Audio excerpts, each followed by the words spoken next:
Eu queria te incentivar a olhar lá no YouTube a primeira reunião. Primeira reunião nós tivemos aqui o batismo de 3 crianças que têm em comum a avó, e as 3 crianças fizeram reunir aqui 3 pastores, o Paulo Júnior, mais 2 pastores, fizeram um batismo muito legal. E depois cada um deles... Histórico. E aí depois cada um de vocês trouxe uma palavra muito mais pessoal do que... Como é que eu posso dizer? Muito mais intimista do que outra coisa, né? Cada um deles, Paulo Júnior convidou cada um deles, inclusive o próprio Paulo Júnior, a trazer aquela palavra que foi fundamental e que tem sido o que está no coração deles. Foi muito legal. Sugiro a você que veja lá. E agora, nessa segunda reunião, vamos ver se nós conseguimos aqui buscar tudo isso e fazer um fechamento aqui, né? Queria te convidar a abrir a sua Bíblia lá em Lucas, no capítulo 12.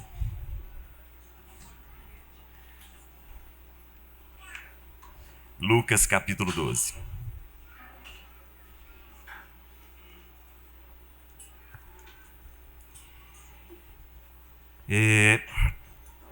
Esse capítulo de Lucas, todo ele, é uma peça. Se você depois olhar com mais cuidado, se você prestar atenção, desde o primeiro versículo, se você olhar aí, você vai perceber, nesse meio tempo, tendo se reunido uma multidão de milhares de pessoas a ponto de atropelarem umas às outras, Jesus começou a falar primeiramente aos seus discípulos. Então, tenta enxergar isso. Eu não vou ler o texto todo, até porque é um capítulo longo. Eu quero focar no centro dele, que é uma parábola, também muito conhecida de todos nós, e nem é em toda a parábola. Eu quero só chamar a atenção para um ponto dela. Mas o fato é, o ministério de Jesus, nesse momento, já muito público, muita gente já prestando atenção, seguindo, como o texto está dizendo aí, a ponto de que as pessoas eram uma multidão de milhares de pessoas atropelando-se umas às outras. No entanto, de maneira completamente estranha, Jesus intensifica, foca a sua mensagem aos seus discípulos. Isso pode parecer meio estranho. E vai falando com eles. Olha, tenham cuidado com o fermento dos fariseus, prestem bem atenção, não tenham medo dos que matam o corpo e podem fazer... Não se vendem 5 pardais por 2 asas, e assim vai. Não vou parar aqui. No meio dessa coisa toda, então, tenta formar essa cena na sua cabeça, tenta formar essa imagem na sua cabeça. Uma multidão, e de maneira muito estranha, Jesus focado em conversar com os seus seguidores. Esse é um primeiro ponto que eu queria chamar a sua atenção. Essa não é uma mensagem para qualquer um. Essa é uma mensagem para aqueles que se propuseram seguir a Jesus.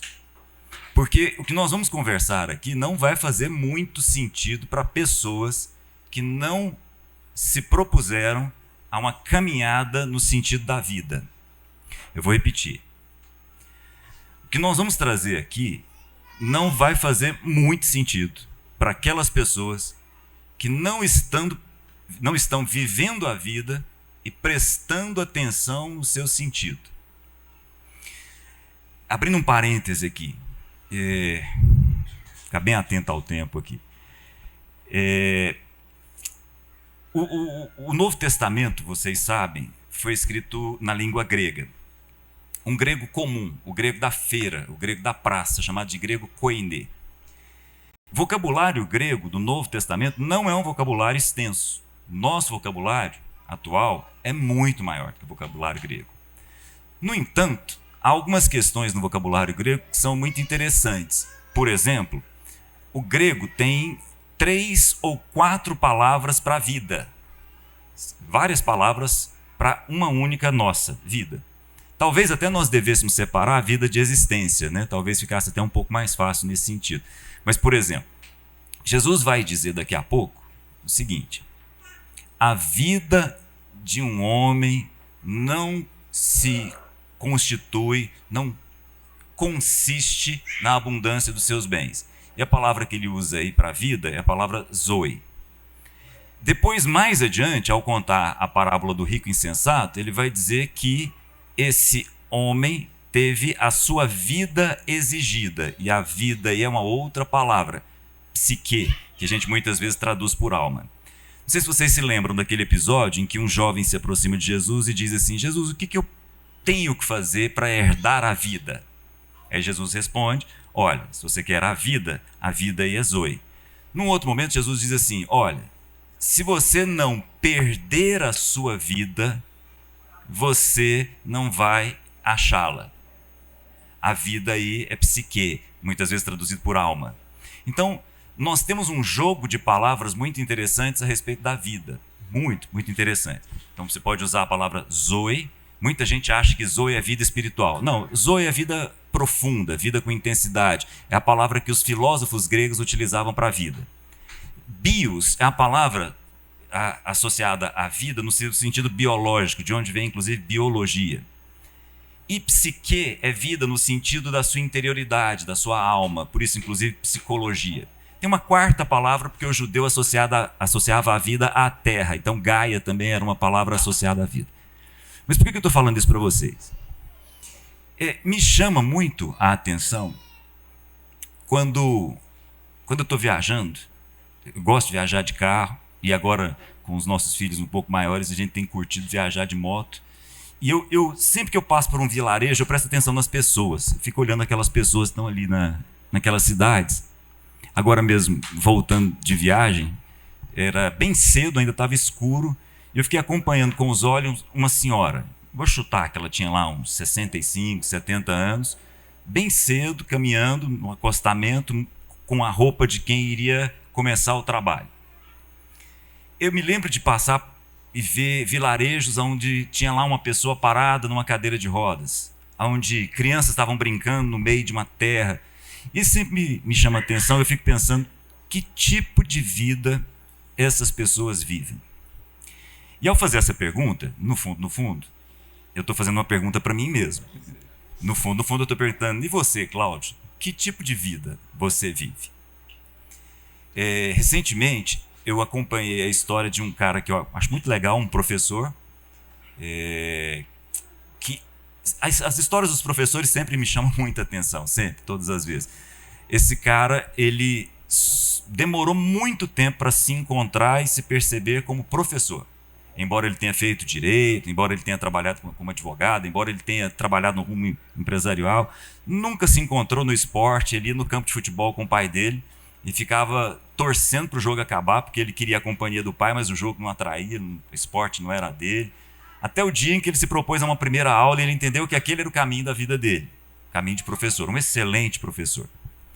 Recentemente, ele descobriu uma doença autoimune. E aí, olha só, que coisa interessante. Então, ele descobriu que ele tem uma doença autoimune. Como ele tem uma doença autoimune, ele tem que tomar um tipo de remédio que é um remédio que combate a vida. Olha que coisa interessante.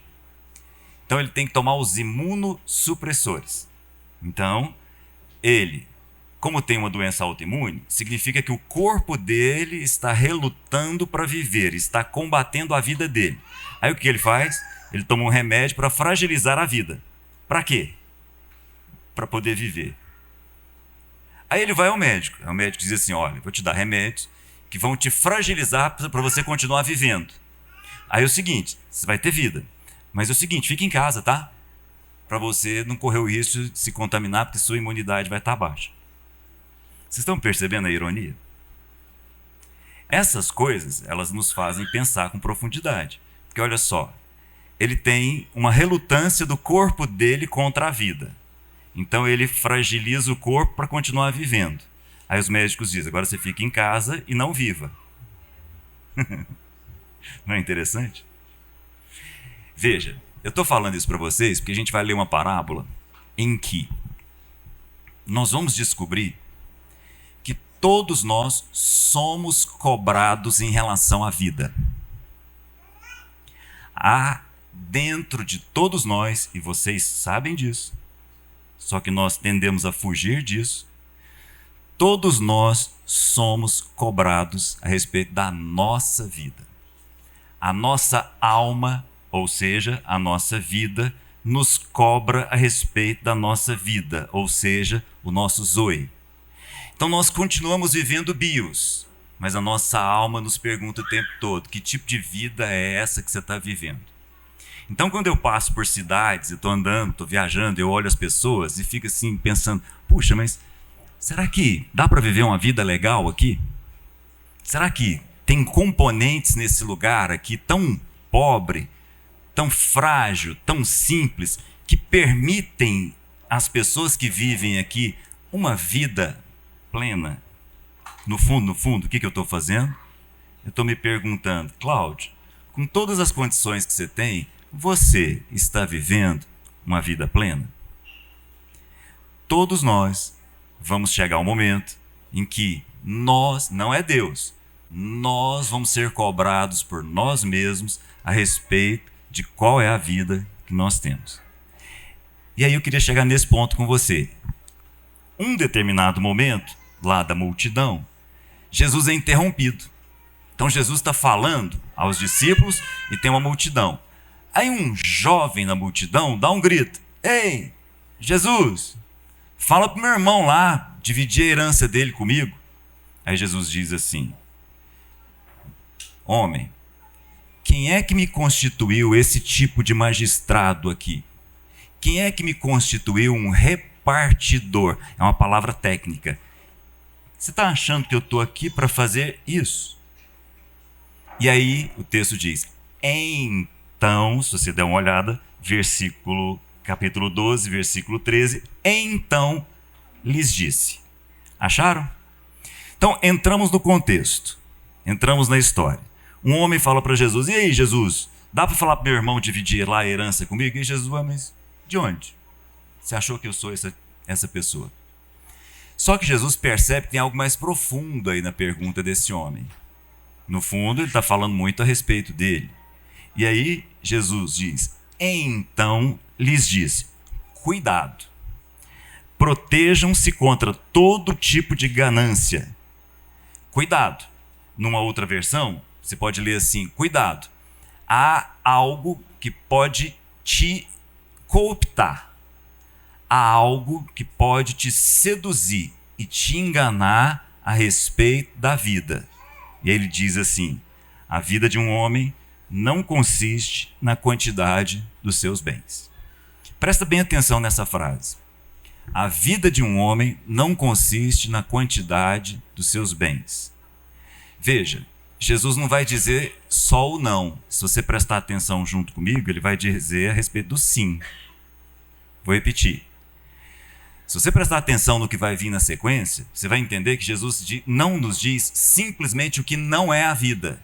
Ele também vai nos dizer a respeito do que é a vida. Ok? E aí vocês vão me dizer no final. Vamos continuar. A vida de um homem, então, não consiste naquilo que ele tem. Contou-lhes então, de novo. O então é fundamental, porque as coisas estão continuando. Continuou contando, então, uma parábola. Qual a parábola? A terra de certo homem rico produziu muito. Deixa eu fazer uma pausa aqui. Bastante atenção. A terra de certo homem rico produziu muito. O homem já era rico. Ok? Guarda isso. O homem já era rico. E a terra desse homem produziu com abundância, produziu de maneira surpreendente, produziu além daquilo que se esperava. Abrindo um parêntese aqui. O que esse homem fez para que essa terra produzisse além do normal? Vou repetir a pergunta de uma forma diferente. Há algo que alguém possa fazer para que uma terra produza mais? O agricultor planta, mas ele depende do quê? De fatores completamente alheios a ele. Depende da chuva, depende das pragas e mais, depende também do seguinte: se no ano que ele plantou soja, todo mundo plantou soja, não adiantou, né? Entenderam? Eu costumo dizer, e aí talvez alguns fiquem meio chateados, porque quem tem intimidade já teve tranquilidade de me dizer isso. Todo homem muito rico, olha só, raramente eu uso a expressão todo, mas vou usar agora. Todo homem muito rico, em algum momento, estava no lugar certo, na hora certa. Não estou dizendo com isso que não haja competência. Não estou dizendo com isso que o homem que está aqui não plantou. Não estou dizendo isso, não. Não estou dizendo que ele não arou a terra. Não estou dizendo isso. Estou dizendo que se o resultado do plantio foi a 30, foi a 60 ou foi a 100 por um, não depende dele. Entende?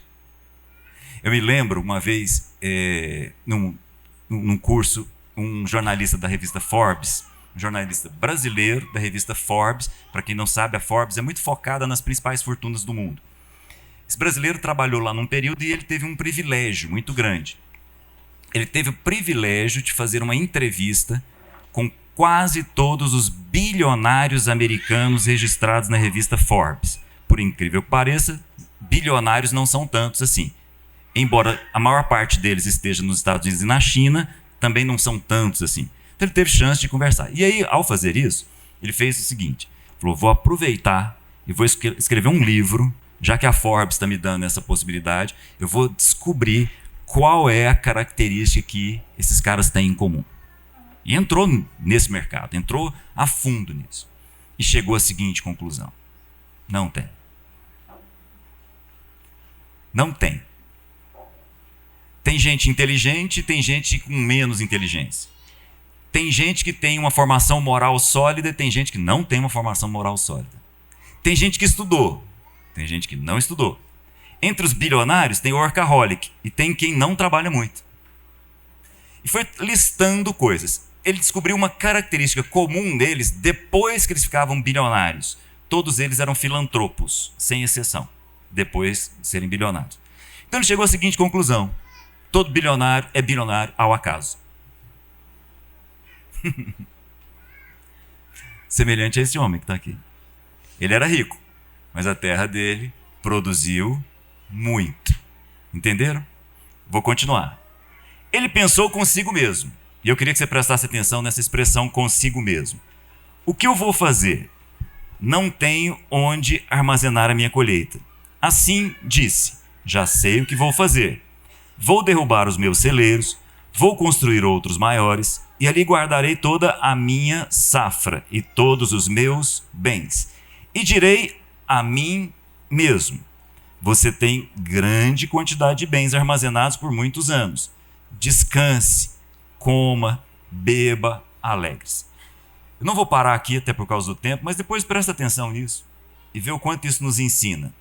A forma como esse cara conversa o tempo todo com ele. Ele não conversa com mais ninguém. É só ele com ele mesmo. E segundo, a maneira como ele usa a expressão eu, meu e minha aí na história. Mas vou parar por aqui, depois vocês olhem. Só quero terminar dizendo o seguinte: surge um segundo personagem nessa parábola. Esse segundo personagem só aparece nessa parábola. É a única parábola de Jesus em que o próprio Deus aparece. E quando Deus aparece, ele fala para o homem, esse homem rico: olha, tem um adjetivo de Deus que, para mim, é o pior de todos. É pior do que o mal. É pior do que falar assim: Paulo Júnior, você é do mal.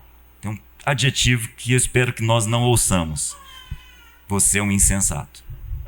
E por que você é um insensato? Porque a sua alma vai pedir uma conta e você não se preparou para pagar essa conta. Eu vou repetir. Como é que essa parábola começa? Dizendo que o homem era rico. Embora ele seja rico, chegou uma conta que ele não consegue pagar. Olha que coisa. Chegou uma conta num determinado momento da vida dele, em que ele, por mais rico que ele seja, e por mais que agora ele seja mais rico ainda, ele não tem como pagar a conta que a vida dele está cobrando do tipo de vida que ele está levando. Entenderam? Essa conta chega. Não é de Deus a conta. De Deus vem a exortação. Fala: meu filho, presta atenção. Você é um insensato. Insensato não é burro. Você está agindo como aquele homem que construiu a casa sem os alicerces, aquele construtor insensato. Vai chegar uma hora em que essa casa não para em pé. A mesma coisa aqui. Da mesma forma, chega uma hora em que a sua alma, ou seja, chega uma hora em que a sua vida te cobra um preço a respeito da sua própria vida. E o preço qual é? É o seguinte: quem é? Quem é? Essa é a pergunta. Quem é que vai ficar com o que você preparou? Essa é a grande pergunta. O tempo todo, esse homem está conversando dele com ele mesmo. Ele não trocou ideia com ninguém. Ele caminha tomando as suas próprias decisões e conversando com ele. Fala, puxa, caramba, eu tenho muita coisa. Posso viver 2 vidas. Não, não pode. Você não aguenta essa. Tem um escritor francês, o Luc Ferry, que foi inclusive ministro da Cultura na França, está escrevendo um livro sobre espiritualidade, interessante, a sabedoria da espiritualidade de um ateu. Sabedoria da espiritualidade de um ateu. E ele diz assim, e ele traz textos muito fortes, diz, nós estamos muito próximos de viver 120 anos e isso se tornar normal. Nós estamos caminhando cientificamente para uma vida em que daqui a pouco nós vamos encontrar muitas pessoas vivendo entre 120 e 150 anos, do ponto de vista bios. Mas do ponto de vista psique, ele pergunta, eu tenho muitas dúvidas se nós vamos aguentar viver mais tempo. Por quê? Porque tem uma conta chegando. E a conta é a seguinte, Jesus terminando e dizendo, esse homem é um homem que acumulou tesouros para si, mas ele não é rico para com Deus. Então vou terminar. A parábola começa dizendo que o homem é rico, mas Jesus termina dizendo que esse homem não é rico. Então é rico ou não é rico? A parábola começa dizendo, um homem rico teve uma agricultura que fez ele ficar mais rico ainda. Mas aí Jesus termina dizendo, esse homem não é rico. Pelo menos não é rico segundo o olhar de Deus. Então pergunta, é rico ou não é rico? Ele é rico segundo os homens e não é rico segundo Deus. E ele não é rico segundo Deus por quê? Lembra o que eu disse no início? Quando Jesus diz assim, a vida de um homem não consiste na abundância dos bens que ele tem. Jesus agora está dizendo para a gente, e a vida de um homem consiste no quê então?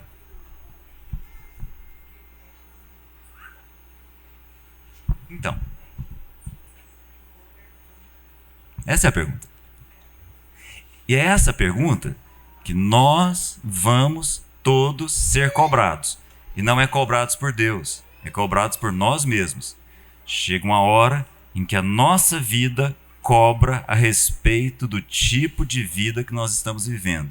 E o tipo de vida que nós estamos vivendo tem um padrão de definição, que não é a quantidade de bens que nós temos. É para quem? A depender dos quens, Deus olha para nós e diz, é rico. A depender da falta dos quens, Deus olha para nós e diz, é pobre. E a vida vai passar, a conta vai chegar, e por mais rico que você seja segundo os homens, você não vai ter como pagar uma conta que vem da sua alma com você mesmo. Entendem? O nome disso, insensatez. O que não significa burrice. Não. Há muitos inteligentes insensatos. Há muitos burros insensatos. Há muitos burros sensatos. Basta que haja o quê? Quem ou não quem. Se a nossa vida é do tipo de pessoa que faz planos consigo mesmo e conversa com a sua alma o tempo todo e desenvolve todos os melhores planos da nossa vida o tempo todo, a pior coisa que pode acontecer é se elas derem certo. Que a gente vai acreditar que é só agora colocar num celeiro que a vida está resolvida. Aí o celeiro está cheio. E a sua alma vai te dizer, para quem? E se não houver um quem, significa que essa é a pior pobreza que existe. Embora aos olhos dos homens você seja rico. Mas é rico a ponto de não conseguir pagar uma conta. a conta que a sua alma está te exigindo. Entenderam?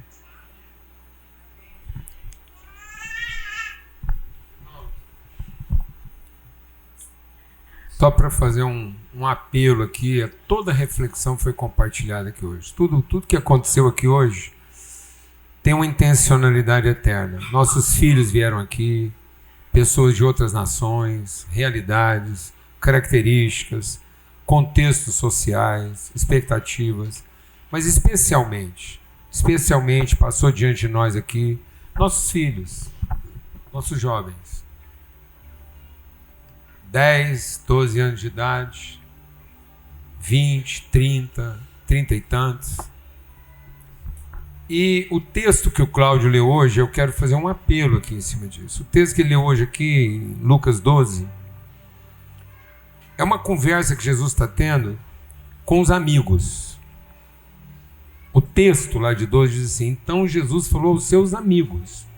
Isso não é um pastor pregando, não é um mestre, não é um pregador. Tira isso da sua cabeça. Jesus não fazia pregações. Jesus tinha conversas. Nem em pé ele ficava. Ele sentava. Quando Jesus queria ensinar, ele sentava com seus amigos para conversar. E nessa conversa ele vai dizer o quê? Cuidado com o fermento dos fariseus. Sabe o que Jesus está dizendo? Que a coisa mais corruptiva, mais corrosiva, a coisa mais corrosiva e corruptiva de uma sociedade é aquilo que está sendo dito em nome de Deus. Nada pode corromper mais uma sociedade do que usar o nome de Deus fora do seu propósito.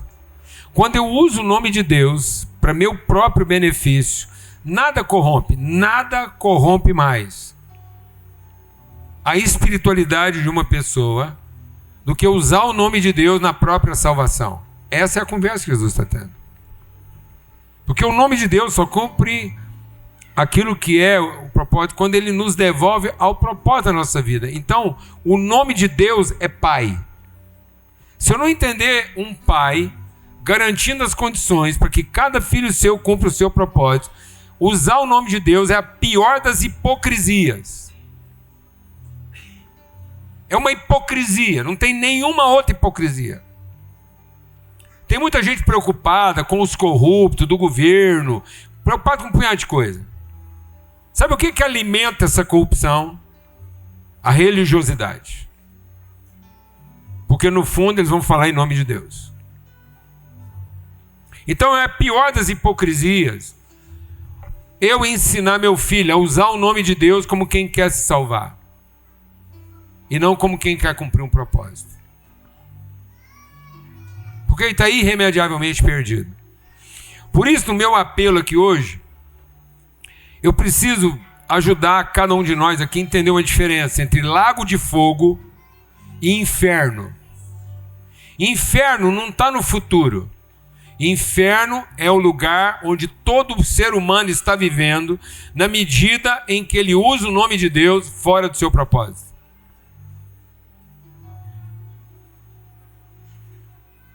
Então o povo acha que o evangelho é para nos livrar do inferno e acha que as pessoas estão indo para o inferno. Não, elas estão no inferno.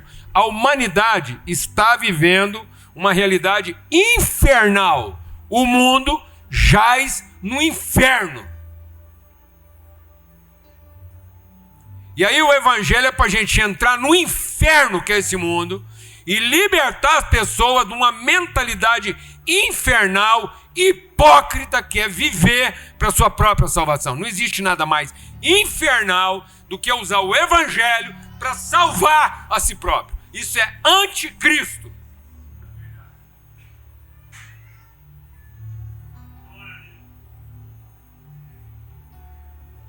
Isso é anticristo.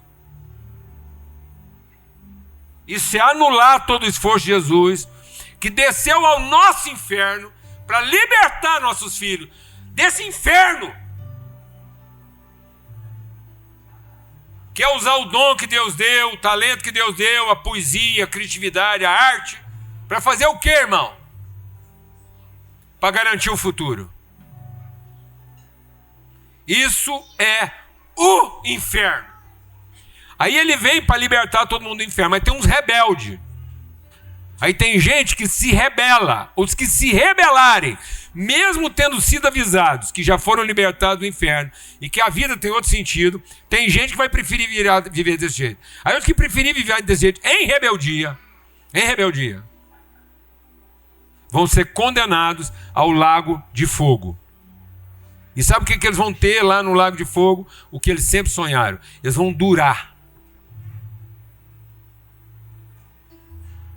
Sabe o que vai ser tirado da humanidade? A morte. Por isso que Jesus está dizendo o seguinte, nesse texto aqui agora, é o apelo que eu quero fazer. Não tenha medo de alguém matar seu filho. Não tenha medo de alguém matar você sem ir para o trabalho. Porque talvez a coisa mais abençoada que pode acontecer na vida de alguém que está vivendo um inferno é morrer. Porque acabou o inferno. Então a morte não é um problema. Nem para quem está no inferno e nem para quem já conhece Jesus. Porque alguém que conhece Jesus, morreu, vai para casa. Acabou. Não tem que sofrer pai que está querendo largar da mãe. Não tem que sofrer mãe que só enche o saco falando mal do pai. Não tem que ficar preocupado se vai passar no vestibular. Não tem que ficar preocupado. É de Jesus? Morreu? Acorda em casa. Não é de Jesus? Foi morto? Pelo menos não tem que viver nesse inferno. Então a morte é uma solução. Por isso que Jesus está dizendo, não tenham medo da morte. Tenham medo daqueles que podem escravizar você no inferno. Então tem uma coisa que nós estamos fazendo dentro de casa, que é pior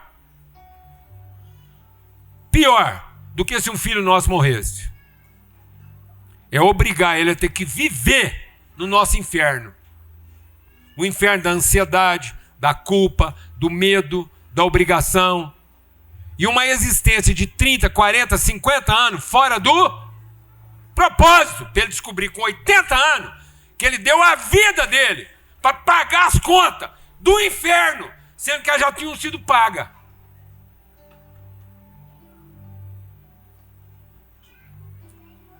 Tem que ficar nervoso.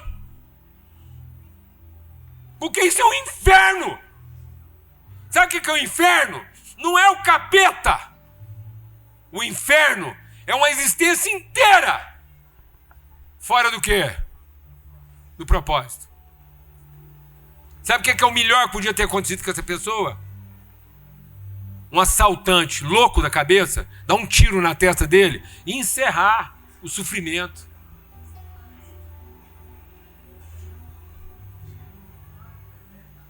Não sou eu que estou falando isso não, amados. Jesus mandou esse recado hoje de manhã. Não tenham medo de quem pode matar seus filhos. Fique esperto com quem pode manter eles presos no inferno. E sabe onde está o inferno? Na sua maneira de pensar.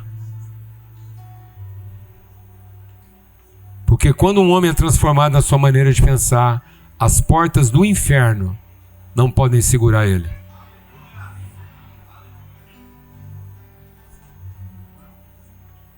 Sabe o que transforma a vida de um homem e uma mulher convertido?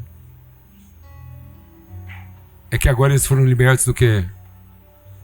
Do inferno. Que é ter que pagar uma conta de uma vida fora do seu propósito. E sabe qual é o primeiro sinal disso? É que as pessoas não querem ter filhos.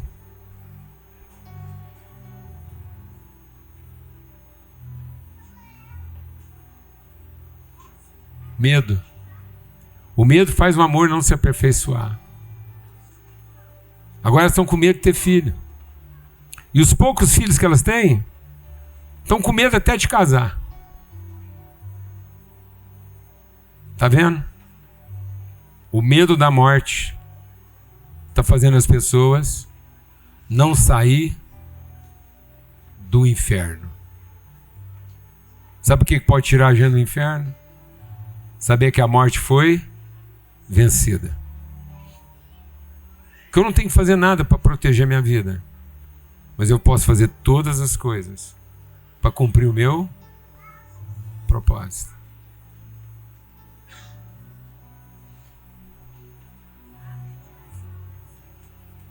Que aqui seja um lugar onde cada um, com o seu jeito de falar, com o seu jeito de vestir, com o seu jeito de pensar, cada um aqui encontre nesse lugar a liberdade de saber que não é mais prisioneiro do inferno.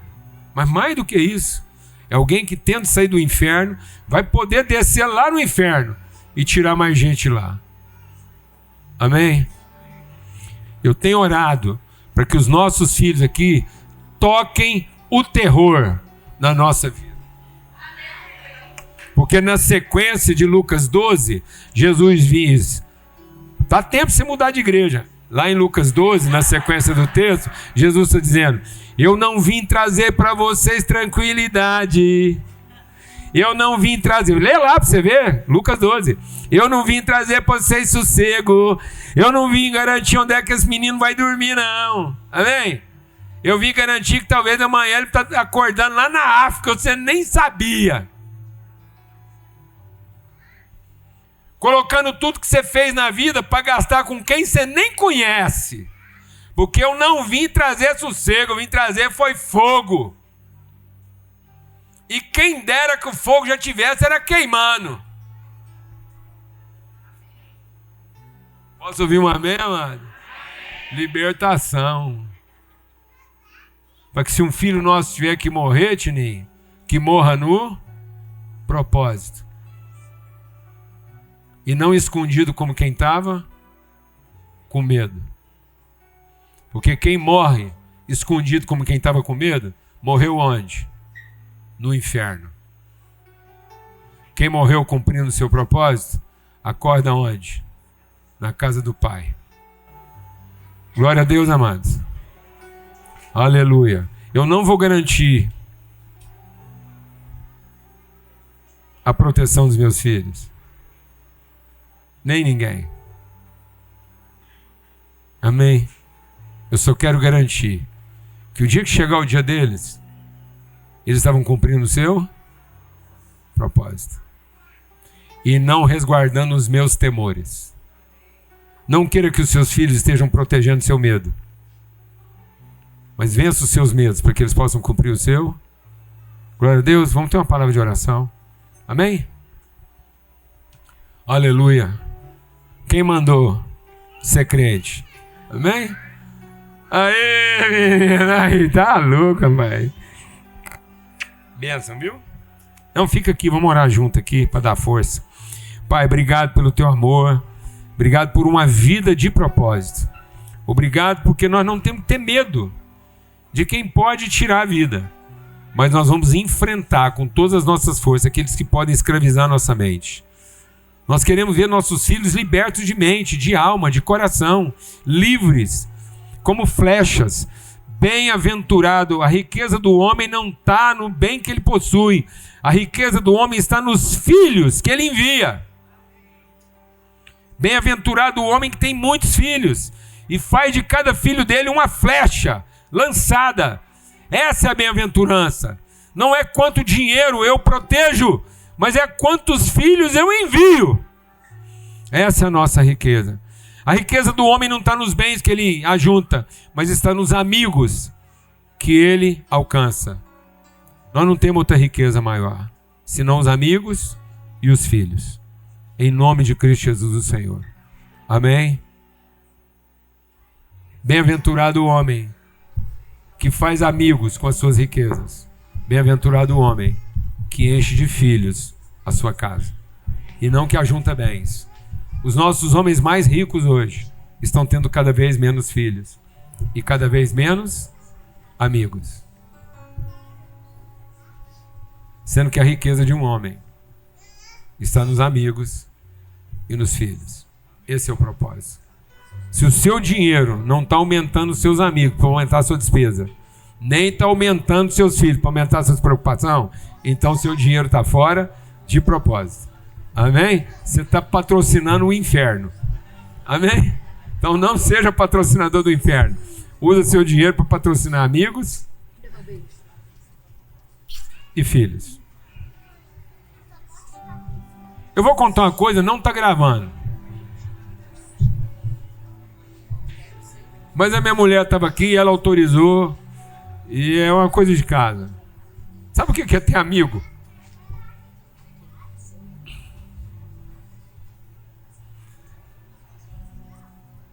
Desde que eu tenho 13 anos de idade, eu tinha um sonho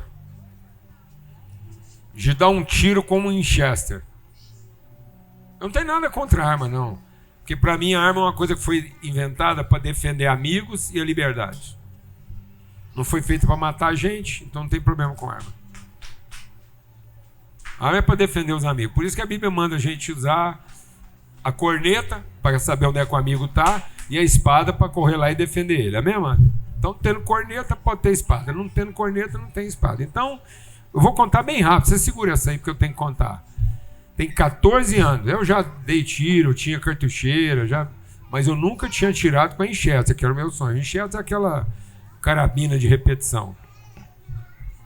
Aí eu vou num retiro lá do Origens, pais e filhos. Chego lá, o Sérgio tá mantendo a Winchester dele lá no capricho, 10 tiros, zeladinha, para me emprestar. E na fazenda tem um javali lá, me esperando, sem saber, e é permitido, é autorizado.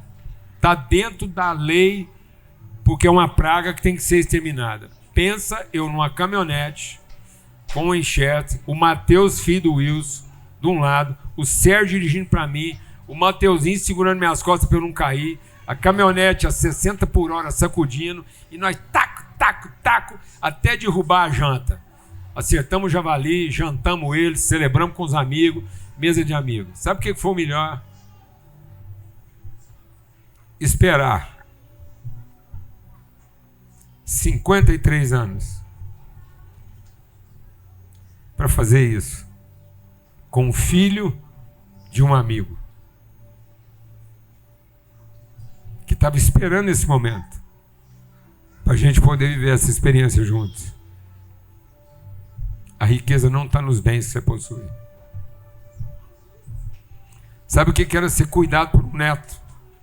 2 Mateus, um preocupado se eu ia tirar certinho e o outro atrás segurando minhas costas para eu não cair da caminhonete. Essa é a riqueza de um homem. Se não, meu irmão, é o inferno. Amém? Vamos em paz.